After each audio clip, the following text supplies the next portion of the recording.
स्वागत करते हैं सभी विद्यार्थियों का सोडियम एकेडमी के इस नए यूट्यूब चैनल में। साथियों, आज हम आप लोगों के सामने हिंदी की बहुविकल्पी प्रश्न लेकर आए हैं जो परीक्षा 2023 के लिए बहुत ही महत्वपूर्ण होने वाले हैं। आइए शुरू करते हैं। हमारा पहला क्वेश्चन है, सरस्वती पत्रिका के संपादक हैं। ऑप्शन है श्याम सुंदर दास, रामचंद्र शुक्ल, महावीर प्रसाद द्विवेदी और बालकृष्ण। तो सरस्वती पत्रिका के संपादक इसमें से ऑप्शन नंबर सी होंगे, अर्थात महावीर प्रसाद द्विवेदी। तो याद रखना इम्पॉर्टेंट है कि सरस्वती पत्रिका के संपादक कौन है, महावीर प्रसाद द्विवेदी, अर्थात ऑप्शन नंबर सी बिल्कुल सही आंसर होगा। हमारा दूसरा क्वेश्चन है, हिंदी की प्रथम कहानी है। पहला ऑप्शन है कफन, दूसरा है ममता, तीसरा है इंदुमती और चौथा ऑप्शन है इनमें से कोई नहीं। तो आपको बता दिया जाए कि हिंदी की प्रथम कहानी है इंदुमती। इंदुमती हिंदी की प्रथम कहानी है, अर्थात ऑप्शन नंबर सी बिल्कुल सही आंसर हो जाएगा। देखिए क्वेश्चन नंबर 3। क्वेश्चन नंबर 3 कह रहा है, हिंदी का प्रथम उपन्यास। हिंदी का प्रथम उपन्यास क्या है? ऑप्शन ए है परीक्षा गुरु, ऑप्शन बी है गोदान, ऑप्शन सी है अलग अलग वैतरणी और ऑप्शन डी है इनमें से कोई नहीं। तो हिंदी का जो प्रथम उपन्यास है वो है ऑप्शन नंबर ए, अर्थात परीक्षा गुरु। तो क्वेश्चन नंबर 3 का ऑप्शन नंबर ए बिल्कुल सही आंसर हो जाएगा। अब हम चौथे क्वेश्चन की ओर चलते हैं। देखिए हमारा चौथा क्वेश्चन क्या है। हमारा चौथा क्वेश्चन कह रहा है कि आचार्य रामचंद्र शुक्ल का जन्म कब हुआ था। फिर से देखिए क्वेश्चन, आचार्य रामचंद्र शुक्ल का जन्म कब हुआ था। बहुत इंपॉर्टेंट क्वेश्चन है। ऑप्शन नंबर ए है 4 अक्टूबर 1984, ऑप्शन नंबर बी है 2 फरवरी 1885, ऑप्शन नंबर सी है 2 फरवरी 1941 और ऑप्शन नंबर डी है 4 नवंबर 1884। तो क्वेश्चन नंबर 4 का जो सही आंसर होने वाला है वो है ऑप्शन नंबर ए, अर्थात 4 अक्टूबर 1884 बिल्कुल सही आंसर हो जाएगा। तो साथियों याद रखना कि आचार्य रामचंद्र शुक्ल का जन्म 4 अक्टूबर 1884 को हुआ था। ऑप्शन नंबर ए बिल्कुल सही आंसर होगा। अब हम चलते हैं अगले क्वेश्चन की ओर। हमारा अगला क्वेश्चन है क्वेश्चन नंबर 5। क्वेश्चन नंबर 5 कह रहा है, जयशंकर प्रसाद का जन्म कब हुआ था। ऑप्शन है 1884, 1937, 1885 और 1889। तो आपको बता दें कि जयशंकर प्रसाद का जन्म 1889 में हुआ था, अर्थात ऑप्शन नंबर डी एकदम सही आंसर होगा। अब अगले क्वेश्चन की ओर चलते हैं। Question number 6।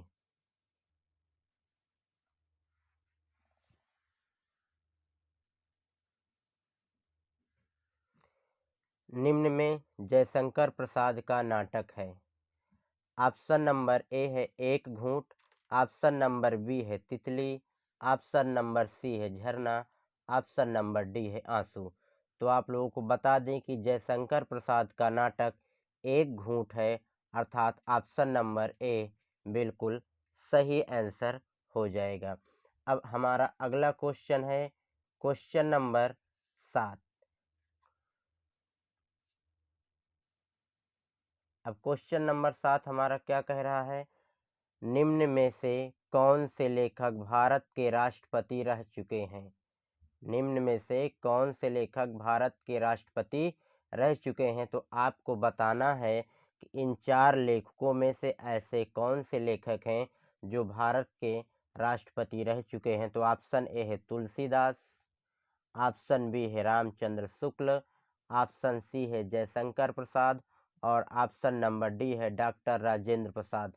तो साथियों आपको बता दें कि ऑप्शन नंबर डी बिल्कुल सही आंसर होगा, अर्थात डॉक्टर राजेंद्र प्रसाद एक ऐसे लेखक हैं जो भारत के राष्ट्रपति रह चुके हैं और वो स्वतंत्र भारत के प्रथम राष्ट्रपति हैं। डॉक्टर राजेंद्र प्रसाद स्वतंत्र भारत के प्रथम राष्ट्रपति है? तो क्वेश्चन नंबर 7 का ऑप्शन नंबर डी अर्थात डॉक्टर राजेंद्र प्रसाद बिल्कुल सही आंसर हो जाएगा। अब हम लोग चलते हैं क्वेश्चन नंबर 8 की तरफ।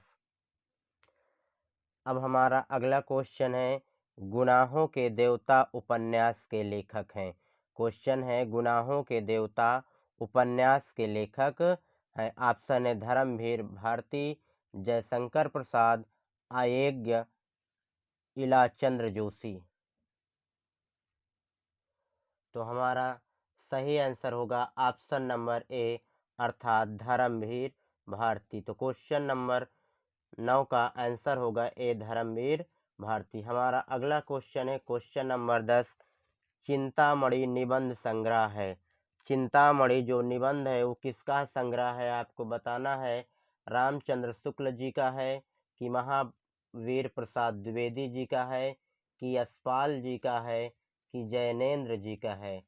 तो साथियों आपको बता दें कि क्वेश्चन नंबर 10 का जो सही आंसर होगा चिंतामणि निबंध संग्रह के लेखक वो होंगे रामचंद्र शुक्ल अर्थात ऑप्शन नंबर ए बिल्कुल सही आंसर हो जाएगा।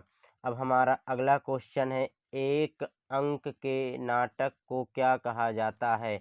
जो एक अंक का नाटक होता है उसको क्या कहा जाता? तो साथियों ऑप्शन है एकांकी, नाटक, पत्रिका, कहानी। तो जो इस क्वेश्चन का आंसर होगा वो होगा ऑप्शन नंबर ए अर्थात एकांकी। अब हमारा अगला क्वेश्चन है, दोहावली किसकी रचना है?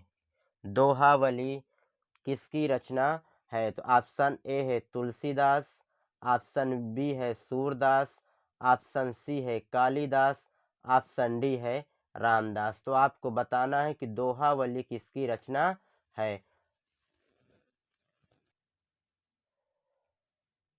तो इस क्वेश्चन का आंसर हो जाएगा ऑप्शन नंबर ए तुलसीदास। दोहावली किसकी रचना है? तुलसीदास। ऑप्शन नंबर ए बिल्कुल सही आंसर हो जाएगा। हमारा अगला क्वेश्चन है, गीतावली किसकी रचना है? हमारा क्वेश्चन है कि गीतावली किसकी रचना है? ऑप्शन ए है सूरदास, ऑप्शन बी है तुलसीदास, ऑप्शन सी है रामदास, ऑप्शन डी है आचार्य रामचंद्र शुक्ल। तो आपको बताना है कि गीतावली किसकी रचना है। तो इस क्वेश्चन का जो आंसर होगा ऑप्शन नंबर बी अर्थात तुलसीदास। तुलसीदास जो है गीतावली के रचनाकार हैं। तो गीतावली किसकी रचना हो जाएगी? तुलसीदास की। हमारा अगला क्वेश्चन है, बाल लीला किसकी रचना है? जो बाल लीला है वो किसकी रचना है? तो ऑप्शन ए है रसखान, ऑप्शन बी है तुलसीदास, ऑप्शन सी है सूरदास, ऑप्शन डी है बिहारी। तो आपको बताना है कि बाल लीला किसकी रचना है। तो आपको बता दें कि इस क्वेश्चन का जो ऑप्शन होगा वो ऑप्शन नंबर ए अर्थात रसखान जी बाल लीला के रचनाकार हैं। हमारा अगला क्वेश्चन है, प्रेम वाटिका किसकी रचना है? क्वेश्चन है प्रेम वाटिका किसकी रचना है? तो ऑप्शन नंबर ए है Bihari Lal, option number B है तुलसीदास, ऑप्शन नंबर सी है सूरदास, ऑप्शन नंबर डी है रसखान। तो आपको बता दें कि प्रेम वाटिका के जो रचनाकार हैं वो है रसखान अर्थात ऑप्शन नंबर डी बिल्कुल सही आंसर हो जाएगा। हमारा अगला क्वेश्चन है, दीप शिखा किसकी रचना है? ऑप्शन है Raskhan ji, option number B Bihari Lal, option number C Sumitra Nandan Pant ji और option number D Mahadevi Verma ji. तो दीपशिखा के जो रचना है वो है महादेवी वर्मा। दीपशिखा जिसकी रचना है वो है महादेवी वर्मा जी अर्थात ऑप्शन नंबर डी बिल्कुल सही आंसर होगा। अब हम चलते हैं अगले क्वेश्चन की ओर। हमारा अगला क्वेश्चन है, अतीत के चलचित्र किसकी रचना है? ऑप्शन नंबर ए है Mahadevi Verma, option number B Raskhan, option number C Bihari, option number D Sumitra Nandan Pant. तो अतीत के चलचित्र के जो रचनाकार हैं वो है महादेवी वर्मा अर्थात ऑप्शन नंबर ए बिल्कुल सही आंसर हो जाएगा। अब हमारा अगला क्वेश्चन है, यामा किसकी रचना है? ऑप्शन नंबर ए है Sumitra Nandan Pant, option number B Mahadevi Verma, option number C Raskhan और ऑप्शन नंबर डी तुलसीदास। तो आपको बताना है कि इनमें से 4 ऑप्शन में से कौन सा ऑप्शन सही होगा। सही आंसर होगा option number B Mahadevi Verma. तो यामा के जो रचनाकार हैं वो महादेवी वर्मा, अर्थात ऑप्शन नंबर बी बिल्कुल सही आंसर हो जाएगा। हमारा अगला क्वेश्चन है, भारत भारती किसकी रचना है? ऑप्शन नंबर ए है Maithili Sharan Gupt, option number B है Mahadevi Verma, option number C है माखनलाल चतुर्वेदी और लास्ट ऑप्शन है ऑप्शन नंबर डी सूरदास। तो आपको बताना कि भारत भारती किसकी रचना है। ऑप्शन नंबर ए बिल्कुल सही आंसर हो जाएगा, मैथिली शरण गुप्त। भारत भारती की जो रचनाकार है वो है मैथिली शरण गुप्त। ऑप्शन नंबर ए बिल्कुल सही आंसर होगा। हमारा क्वेश्चन अगला है, साकेत किसकी रचना है? ऑप्शन नंबर ए है Mahadevi Verma, option number B है Maithili Sharan Gupt, option number C है रसखान और ऑप्शन नंबर डी है सुमित्रा नंदन पंत। फिर से देखिए, ऑप्शन है महादेवी वर्मा, मैथिली शरण गुप्त, रसखान, सुमित्रा नंदन पंत। तो इस क्वेश्चन का जो सही आंसर होगा वो option number B Maithili Sharan Gupt बिल्कुल सही आंसर हो जाएगा। अर्थात साकेत जो रचना है उसके जो रचनाकार होंगे वो होंगे Maithili Sharan Gupt. Option number B एकदम सही आंसर हो जाएगा।